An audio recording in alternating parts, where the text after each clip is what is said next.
pour la Torah, nous, juifs, à l'époque de Jésus, on n'avait plus de prophète. Oui. Donc, a priori, nous on dit Jésus, c'est pas un prophète.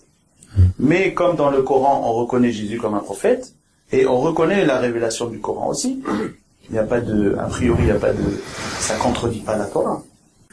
Nous avons un rabbin du XIe siècle au Yémen qui s'appelle Rabbi Netanel El-Fayoumi.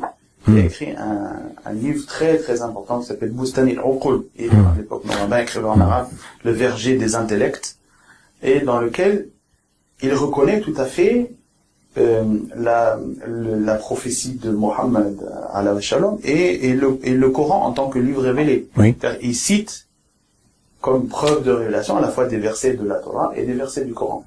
Donc, pour la Torah, nous, juifs, à l'époque de Jésus, on n'avait plus de prophète. Oui. Donc, a priori, nous on dit Jésus, c'est pas un prophète.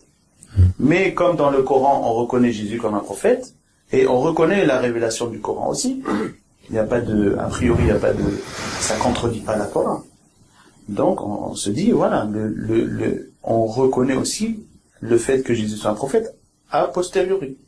Parce que Jésus a quand même eu un discours qui est universel. Et on le voit, il y a quand même les deux plus grandes religions du monde, qui sont le christianisme et l'islam, suivent